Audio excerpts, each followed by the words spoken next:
تاریخ کی ایک ایسی عورت جس نے 2 فرشتوں کے ساتھ بدفعلی کی۔ اس گندے گناہ کے بعد آخر وہ عورت آسمان کی طرف کیوں گئی؟ آسمان پر اس عورت کے ساتھ کیا معاملہ پیش آیا؟ اور وہ 2 فرشتے کون تھے جنہوں نے اس عورت کے ساتھ برا عمل کیا؟ اور آخر میں ان دونوں فرشتوں کا انجام کیا ہوا؟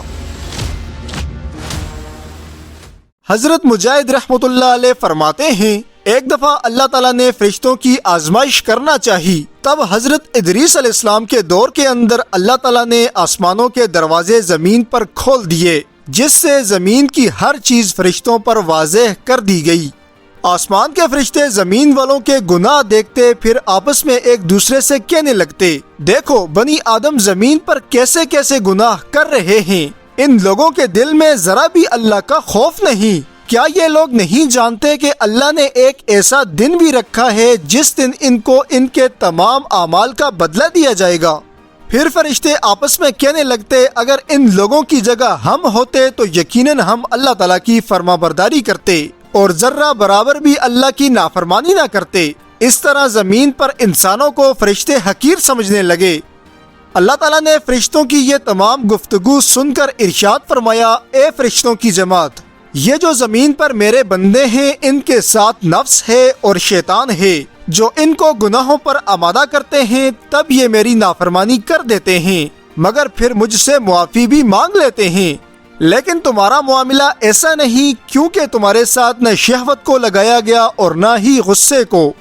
مگر فرشتے اللہ کے حضور عرض کرنے لگے، اے ہمارے پروردگار، جتنی نعمتیں تو نے ان لوگوں کو عطا کر رکھی ہیں، اگر یہ ہمیں مل جاتی تو ہم زمین پر تیری نافرمانی بالکل نہ کرتے۔ لہٰذا اللہ تعالیٰ نے فرشتوں کو حکم دیا کہ تم اپنے میں سے 2 بہترین فرشتے جو میری نافرمانی بالکل نہ کرتے ہوں چن لو۔ چنانچہ فرشتوں کی جماعت نے 2 سب سے بہترین فرشتے جن کا نام ہاروت اور ماروت تھا چن لیا۔ اللہ تعالیٰ نے ان دونوں فرشتوں میں انسانی فطرت اور شہوت کو ڈال کر دنیا میں شہر بابل میں خوبصورت نوجوان کی حیثیت سے بھیج دیا۔ ان دنوں بابل شہر کے اندر یہودی لوگ جادو کو سیکھتے اور اس کے ذریعے زمین پر فساد برپا کرتے۔ جادو کے ذریعے وہ لوگ ایک دوسرے کا بے جا فائدہ اٹھا رہے تھے، حتیٰ کہ جادو ان لوگوں کے درمیان اس قدر بڑھ چکا تھا کہ یہ جادو کے دم پر نبوت کا دعویٰ کر دیتے۔ جب ہاروت و ماروت لوگوں کے درمیان پہنچے تو یہ دونوں قاضی کا کام یعنی لوگوں کے درمیان فیصلہ کرنے لگے۔ لوگ اپنے مختلف مسائل لے کر ان کے پاس آتے اور یہ فرشتے منصفانہ فیصلہ ان لوگوں کے درمیان کر دیتے۔ حتیٰ کہ جب شہر کے لوگوں کو اس بات کا پتہ چلا کہ ہاروت و ماروت کے پاس دنیا کا سب سے خفیہ علم ہے، تو وہ وقت بھی آ گیا کہ لوگ ان دونوں سے جادو سیکھنے لگے۔ انسانی نفس کے غالب ہونے کی وجہ سے یہ دونوں فرشتے لوگوں سے کہتے، ہم تمہاری آزمائش کے لیے زمین پر اتارے گئے ہیں، مگر اس کے باوجود یہ دونوں لوگوں کو جادو سکھا دیتے اور اس جادو سے وہ لوگ میاں بیوی کے درمیان جدائی ڈالنے لگے۔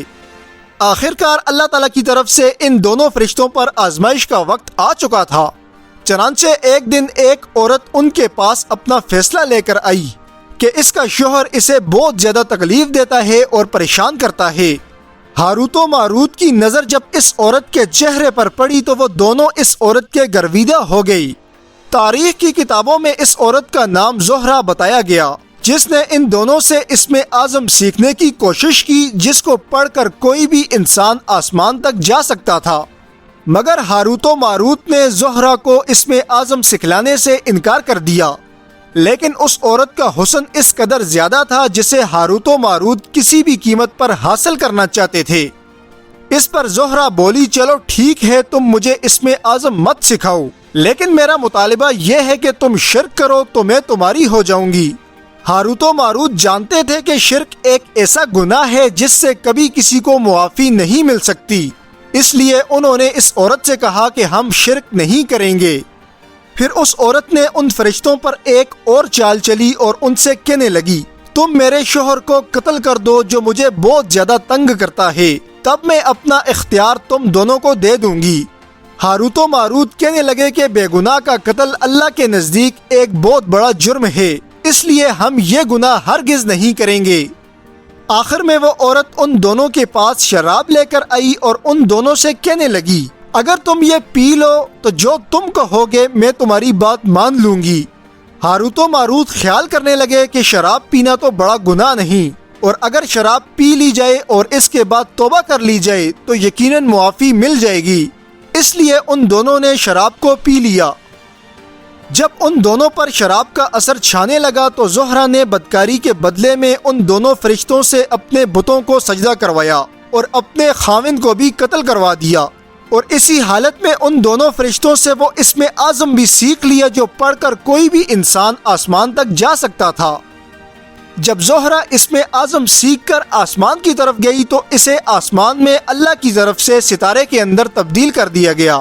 کیونکہ اس عورت کا نام زہرہ تھا اس لیے آج اسے سیارہ یعنی وینس کے نام سے جانا جاتا ہے۔ اس گناہ کی وجہ سے ہاروت و ماروت وہ اسم اعظم بھول چکے تھے جو پڑھ کر آسمان کی طرف جایا کرتے تھے۔ پھر ان دونوں کے پاس ایک اور فرشتہ زمین پر آیا اور ان سے کہنے لگا تم لوگوں نے جو کیا سو کیا، اب دنیا و آخرت کے کسی ایک عذاب کا انتخاب کر لو۔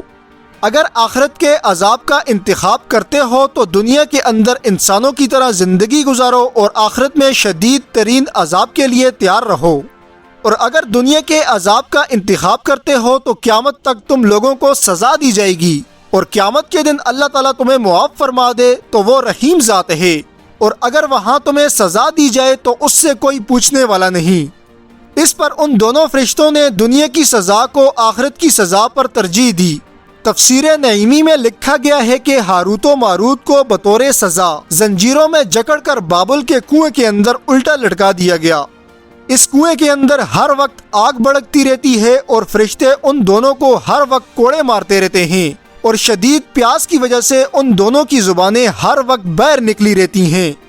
جب دیگر فرشتوں نے ہاروت و ماروت کے انجام کو دیکھا تو عبرت پکڑ کر اپنی خطا کا اللہ کے سامنے اقرار کیا، اور زمین پر انسانوں کو حقیر جاننے کے بجائے ان کے لیے دعائیں مغفرت کرنے لگے۔ دوستو، اس طرح کی مزید ویڈیوز دیکھنے کے لیے ہمارے چینل کو ضرور سبسکرائب کیجیے۔